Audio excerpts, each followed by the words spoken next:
নমস্কাৰ, মই কিশোৰ দাস। আপোনালোক সকলোৱে জানে যে মই কৰ্কট ৰোগত আক্ৰান্ত হৈ আছোঁ আৰু মই যিহেতু চিকিৎসাৰ কাৰণে বোম্বেত আছিলোঁ, মাজতে গুৱাহাটী গৈছিলোঁ যদি আকৌ মই বিশেষ কাৰণত বোম্বেত আহিবলগীয়া হ'ল। গতিকে মই বোম্বেতে এতিয়া উপস্থিত আছোঁ আৰু ইয়াতে ট্ৰিটমেণ্ট চলি আছে। আৰু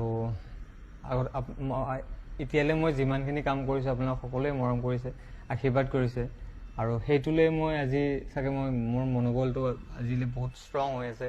আপোনালোকৰ এই আশীৰ্বাদ পোৱাৰ কাৰণে সাহস পাইছোঁ আপোনালোকৰ পৰা বহুতখিনি।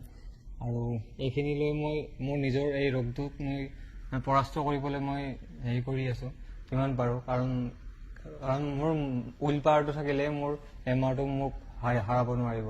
গতিকে মই আপোনালোকৰ যিখিনি মৰম পাইছোঁ, আশীৰ্বাদ কৰিছোঁ, সকলোৰে কাৰণে বহুত বহুত ধন্যবাদ।